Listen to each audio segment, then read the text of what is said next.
Well, hello there, and welcome to some writing practice and instruction. I am so excited to help you today as we do some practice with writing. Now, writing seems to be one of those topics that a lot of families, a lot of homeschooling moms feel ill-equipped.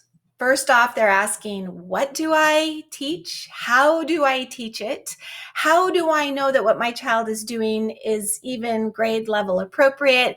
And what if I have a reluctant writer or a writer who, once I even give a suggestion to, we start doing this? Do you relate?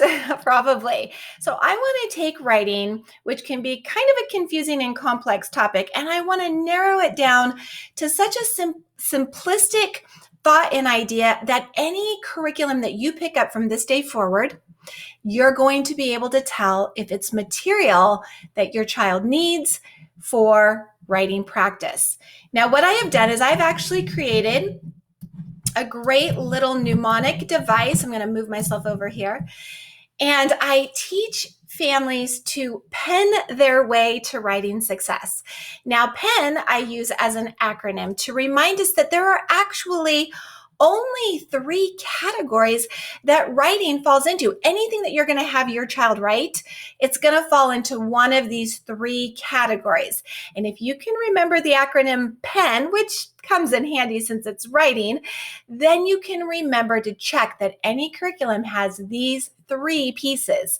You want your child from 3rd grade all the way through high school, college life to be aware of these 3 styles. Now, younger children, you can still be exposing them to these 3 different styles, but I encourage a lot of reading at home, and you can talk to your children about what are they doing in this story? What is the purpose of this story?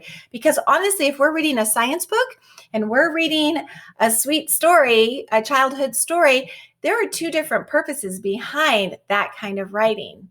Correct? So that means when we are the writer by 3rd grade and up, we really want to be focused on practicing all 3 of these core standards of writing. So we're going to jump in and I'm going to teach you about these. The 3 are persuasive, expository, and narrative. And I know right now some of you are like, that seems too simple. That's just 3 styles. I don't know. It seems a little too easy. We really are shooting to have a strong homeschooling curriculum. I promise that you are. And before we jump in any further, I want to introduce myself. My name is Melissa Webb. I am a credentialed teacher. I homeschooled for, depends on if you want to accumulate it all together or just count the years, 6 to 9 years, somewhere in there. I also worked for a charter school where I supported hundreds of homeschooling families for a decade and a half. So I absolutely know what children need when it comes to writing. And I have a passion, if you can't tell already. I love to teach all of this. So I'm going to teach you. And then we're going to go over each of them in a little bit of detail. And by all means, if in the future you want more support or encouragement, I have a website. You can come and visit me at writeonweb.com. Okay, so let's go ahead and talk about the 3 core writing genres. Now, a genre is just a fancy word for a category. You've probably heard of like artistic genres or different musical genres. They're just a class, right? They're a type or a category, and that's what I want people to remember. So we're going to talk about the first one, and that's persuasive. What kind of writing would I find if I were reading persuasive writing? Well, anything that would be trying to convince me to agree with the author's point of view. So it has a very specific purpose. Persuasive is meant to persuade. Now, you can see a couple of samples that I have right here on my slides. Here's an article, The Downside of Drugs, Caffeine. Anything with energy drinks, coffee, soda, pills, caffeine is bad. And they've got all of these very negative images about caffeine is terrible, why our children should not be using caffeine, why we shouldn't be consuming caffeine. you can see it has a very clear opinion. This would be an example of persuasive. Or you see on a lot of socials, right? Eat breakfast, right? Or go keto, right? Whatever it is, if it has an opinion and it's trying to convince you to follow along and to agree, then that, my friends, is a persuasive style of writing. Now, the second kind of writing is expository writing. And one of the things that I always teach my students is that when you see these big words, just chunk them down to their base or their root word. And in here, we're going to see the word expose, expository. Do you see it in there? Now, that's just when we're exposing facts and information. It's when we're writing informatively. So now you can see this example over here on the far right. Are energy drinks good for you? Now look at this. This is different than persuasive. The opinion is eliminated, and we have to be able to write this way as well, because we can't always be giving our opinions. Sometimes we want to say, hey, I did some research. I learned A and I learned B, and now you get to choose for yourself. It's very important that children understand these two different styles. So this article here talks about pros and cons of energy drinks.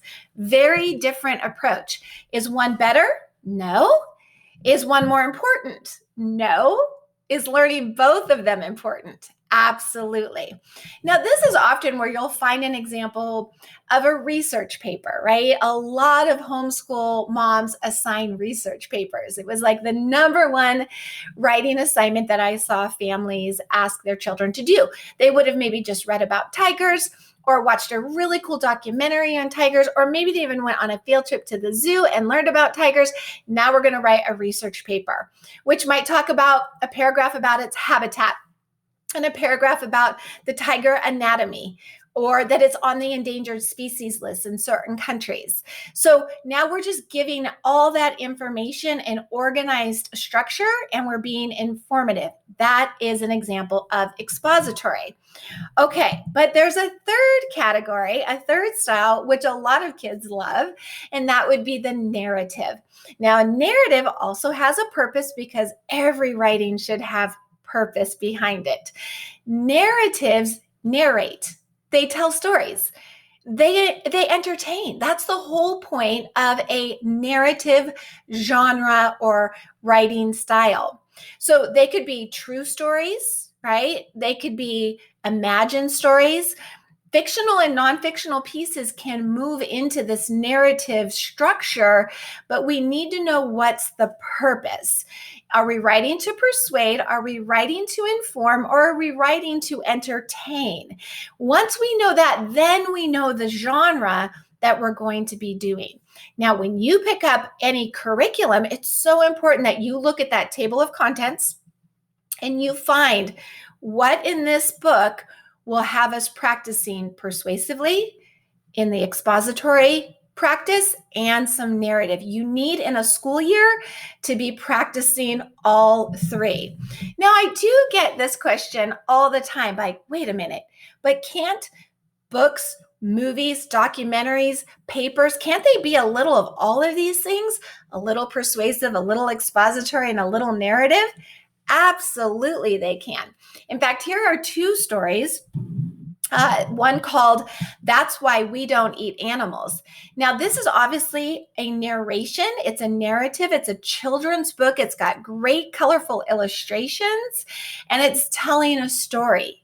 However, do you also see that it has a point behind it, an opinion, right? This is a story about being vegan. So they're being persuasive. They're also being expository as they teach about that, and they're telling it in a story-like format. Now, of course, this is more advanced writing. When students understand that there are the three styles and they've done specific practice in all three, as they get older, especially in those high school years, they should be blending them all beautifully and creating stories that have many of these components. But foundationally, we always want to make sure that a student understands what's the purpose of what he or she is writing and which of the categories does this fall into. This is another example, by the way, a book called My Big Dumb Invisible Dragon. It's a story about a young boy whose mother passes away and how he feels like there's this big, dumb, invisible dragon that nobody else can see. Nobody else sees the size and the enormity of this. So, yes, it's told in a story type fashion, it's a narrative. However, it's also a great expository because it's informing people of what it's like for children when they've lost somebody that they've loved. And it's also persuasive in the sense that you can see that people really should be getting help and talking to people, and how that's a big part of his journey. Okay, so back to what we talked about. P.E.N is the acronym that I want you to remember. If you can remember this simple little acronym, persuasive expository narrative, you will absolutely be able to pen your way to writing success. Now, in this slide, I just want to talk about some of the different examples. So a lot of times, families will ask me, they'll say, okay, well, I was going to actually have my child write a letter to our local representative. We just found out about something going on in our city and we're really not happy about it. And I thought this might be a good writing practice. What do you think? I say, great. What's the purpose? Well, we want to persuade, government officials to, reconsider what they're doing. Great. That's a persuasive practice, right? Or, and so you can see right here on the slide, and feel free to take a screenshot so that you can refer back to this later. But these are some examples of ways you could have your child practice persuasive if your writing curriculum, if the textbook that you're using doesn't have enough or any at all. Yes, it's true. Then here are a few ideas of things that you can do. And what I want to point out is the things that are in the list of persuasive and the things that are in the list of expository are so similar. The difference is in persuasive, you have to have an opinion, and it typically has a call to action at the end. What do you want your reader to do now that you've explained how important of an issue that this is, right? Whereas expository, we're just being informative. I'm just telling you about something that I learned about. So even down here, number 3 are exactly identical. Write a product review for a company, and under expository, write a product review for a company. How could those be the same? Well, they're not going to be the same in their purpose. This could be a review by this item. This could be a review, hey, I have an Instant Pot and I have a crock pot. I like this one for this. I like this one for that. Right? Think back to the ones I just showed you a minute ago. The product review about how caffeine is terrible versus there are pros and cons. That's how they would be different. And then for narrative, here are a few ideas as well. Now, one of the things that I want to be sure that you get, and I'll find a way to link all of these things for you, is this little handout that I have created. This is actually how I laid out my lessons for this past school year. In my opinion, I am such a big believer in quality over quantity. There are kids who tell me, oh, I write an essay every week. And I say, that's great practice, but are you getting really thorough with your writing? Like, you're brainstorming, you're doing your research, you're outlining, then you're creating a rough draft and you're revising that, and then you're doing an edit on that. Like, are we doing all of the writing steps? Because in my opinion, one quality piece at the end of the month, knowing that students have done all the writing steps, is one, going to be more memorable for that child, and two, be such higher quality than just pumping them out one after another. So I recommend that when you plan your schedule, you pick one category that you want to work on. So opinion essays fall under persuasive writing. So in September, that's what we did. And then in October, we did some informative practice. That falls under the expository practice. And then we did narrative. And you'll start to see that there's actually repetitiveness here, right? Persuasive, expository, narrative, descriptive, which actually doesn't fall under core standards, but that's where poetry lives. I have a heart for poetry, so I always make sure to throw in some fun, especially when the school year is typically kind of lighter in December and January. We've got some breaks in there. Then we jump right back in February. We do persuasive, expository, and narrative again, just different assignments each time. So I have for you, and again, I will find a way to link this to you.